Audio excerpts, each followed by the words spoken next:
Olha, nós vamos conversar um pouco mais agora sobre o Instituto Polis, que divulgou no dia de ontem que pessoas negras e pessoas de baixa renda são as mais afetadas por problemas no acesso à energia elétrica aqui na capital alagoana. E a gente vai entender quais são os elementos fundamentais e que levaram o Instituto Polis até essa conclusão. Quem está na linha e passa a conversar conosco a partir de agora é Maria Feitosa, urbanista, pesquisadora do Instituto Polis. Maria, um bom dia. Antes de mais nada, muito obrigado por nos atender e tratar sobre um assunto que deve entrar na pauta das eleições deste ano. Um bom dia. Bom dia, Elias. Muito obrigada pelo convite. É um prazer estar conversando com vocês. Agradeço a oportunidade de estar divulgando o estudo através de vocês.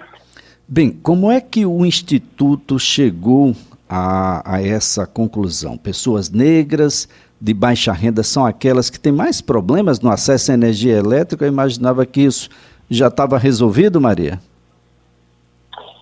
Sim, então, esse estudo que nós fizemos sobre justiça energética, né, e também objetivando entender quem são as pessoas que são também pobres energeticamente no país, né? Porque a gente entende que a questão do acesso à energia não se resume apenas à questão de se ter a ligação à rede de distribuição, né? É preciso também analisar e monitorar outros fatores que impedem esse acesso, como a questão do preço, como impeditivo para o acesso, e a questão da qualidade do fornecimento, né?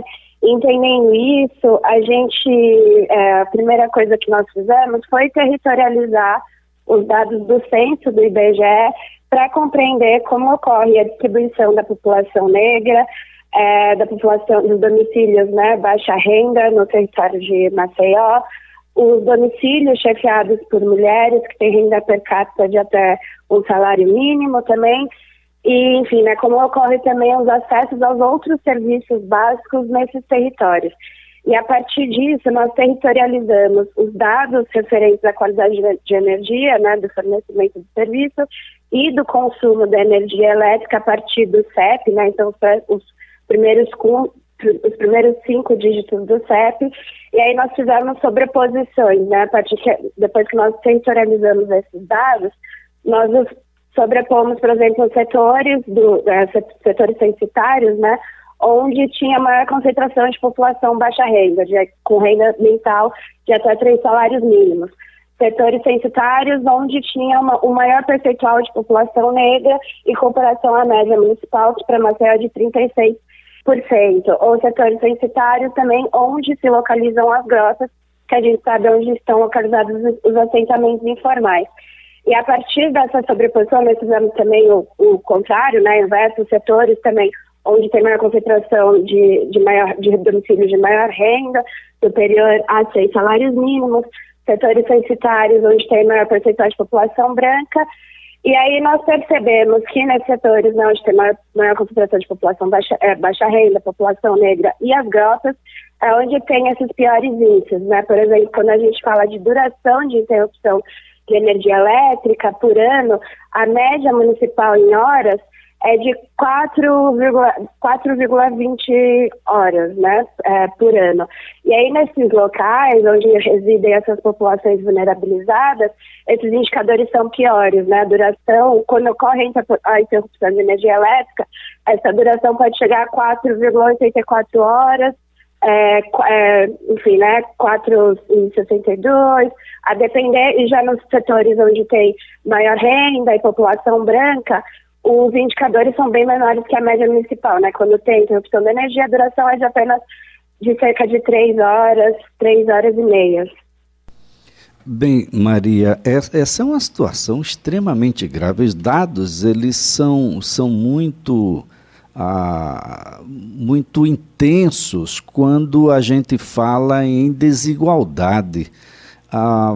Bom, nós temos uma situação da energia elétrica como sendo um item do qual a gente não pode mais fugir na modernidade. Então, acesso a energia elétrica, ele precisa ser para todos, todos os dias, todas as horas do dia. E os dados mostram que o número de interrupções, o que interrompe essa perenidade nos locais mais vulneráveis, onde as pessoas utilizam principalmente para o armazenamento de alimentos, o que significa que pode comprometer também a frequência e a perenidade da alimentação dessas pessoas.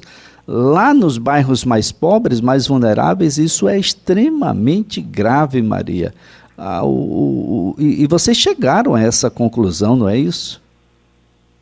Sim, exatamente. A gente entende que a energia, né, o acesso à energia elétrica, deveria ser reconhecido enquanto um direito fundamental previsto na instituição, né, na Constituição, no artigo 6, assim como outros direitos, como, por exemplo, o direito à habitação, o direito ao acesso à água, entendendo, né, que a partir da energia é isso, né, todas as famílias precisam ter acesso ao suprimento mínimo de energia para garantir a iluminação dos seus domicílios, o uso dos seus eletrodomésticos, sobretudo a geladeira, para conservação de alimentos, entendendo também que a partir desse acesso à energia também ele é uma porta a outros direitos, né? Por exemplo, direito à educação, né? À comunicação. A gente passou uma época de pandemia que as pessoas, quem pudesse, né, teve que ficar dentro de casa.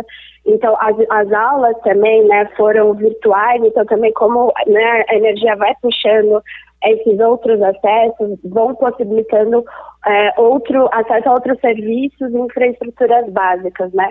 E a partir disso, a gente entende que é isso, né? Como, por exemplo, a conservação de alimentos ali é o uso final dos domicílios baixa renda, quando a gente vê ao contrário nas mais altas rendas é para a climatização de ambientes, por exemplo. E aí a gente tem hoje a tarifa social de energia elétrica que possibilita, né, tem a proposta de facilitar esse acesso, né, através das famílias inscritas no CadÚnico, enfim, que atendam ao critério do programa, mas a gente entende também que ele é necessário, extremamente importante, mas ele tem sido insuficiente, né? Quando a gente entende, por exemplo, que mais da metade das famílias inscritas no CadÚnico se encontram em extrema pobreza e tem uma renda per capita de R$ 89, e que se elas consumissem a média de energia elétrica que se consome no país, que é 172 kWh, elas comprometeriam até mais que 20% da sua renda só para arcar com as despesas de energia elétrica, né? Então, a gente entende que é necessário, enfim, um aprimoramento do programa. A gente está propondo também uma proposta de tarifação progressiva, em que se reduziria em 50% a conta de energia elétrica da população baixa renda, e nas outras faixas de consumo, né, teria um acréscimo progressivo conforme se aumenta o consumo de energia elétrica, né, por faixas de consumo. Maria, mas entendendo que... Pois não, pode concluir, fica à vontade, Maria. Não, entendendo essa importância, né, de facilitar e de promover o acesso à energia elétrica, e sobretudo a gente traz também alguns dados da PNAD, da própria, o relatório da Rede Pensana, que saiu esse ano, que indicou que 33 milhões de brasileiros estão em situação de fome no país, né? A gente analisa também como tem uma relação desses dados com insegurança alimentar com o não acesso à energia elétrica, né? Que os domicílios que se encontram em segurança alimentar também são os domicílios que, por exemplo, têm uma dificuldade de acesso a fontes outras de energia, né? Que também, por exemplo, o gás de cozinha para a cocção de seus alimentos, tem menos acesso a eletrodomésticos como geladeira, ou são domicílios também que não têm energia elétrica, enfim, né? Como essa distribuição de direitos e a segurança alimentar também estão relacionadas a esse acesso à energia elétrica. Agora, Maria, o Instituto chegou a pesquisar sobre a iluminação pública aqui na cidade de Maceió. Ela chega a todos? Chega de forma igualitária ou tem deficiências, como é o próprio caso do fornecimento de energia? Tem deficiência também, né? A gente analisa os dados de iluminação pública do entorno dos domicílios, também são dados possíveis de se analisar a partir do censo do IBGE, e a gente percebe que, em média, né, a cidade tem iluminação pública, 90% da cidade, né, tem acesso ao serviço de iluminação pública. Porém, quando a gente analisa os territórios das grotas, essa porcentagem cai para 61%, ou seja, apenas 61% dos domicílios que se localizam em grotas têm acesso em seu entorno à iluminação pública.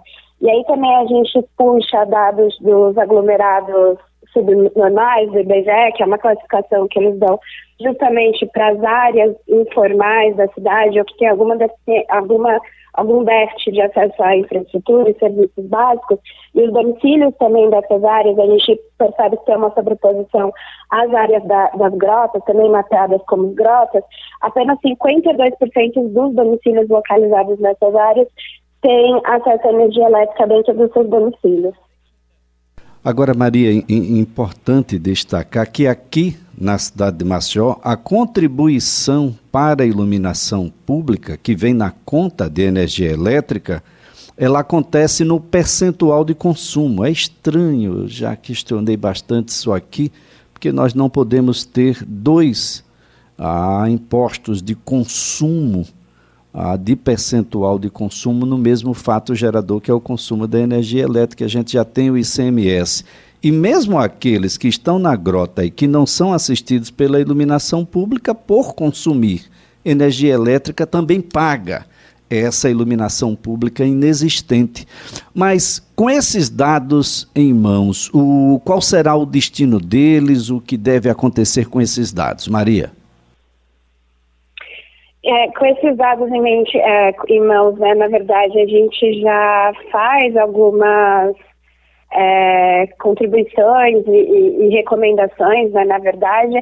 Uma delas é a importância de se investir, primeiro, haverem novos regulamentos, né, vindos da ANEEL, que é a Agência Reguladora de Energia Elétrica do país, novos regulamentos que estabeleçam investimentos mínimos na qualidade da rede de distribuição de energia elétrica nesses territórios específicos, né, que tenham em mente não apenas a demanda, mas também pautem esses indicadores sociais, né, então classe, gênero e raça, para que se possa atingir uma equidade no fornecimento de energia elétrica em todo o território municipal. A gente aponta também, né, uma necessidade do Estado se fazer presente nesses territórios das grotas, né, que historicamente têm sido excluídos e negligenciados pelo Estado. Então, a importância de se prover nesses territórios os serviços de iluminação pública, mas não só, porque a gente percebe que a ausência do serviço de iluminação pública também acompanha, por exemplo, a ausência de serviços de abastecimento de água, de coleta de esgoto, mas então a importância de se prover todos esses serviços básicos e infraestruturas básicas que são de responsabilidade do Estado.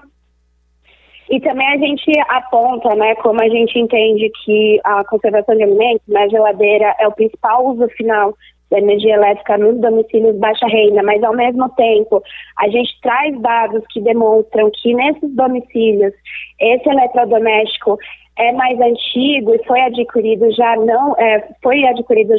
usado. Isso infere que são aparelhos que consomem muita energia, né? Não são aparelhos eficientes. Mas também, apesar de uma troca desses eletrodomésticos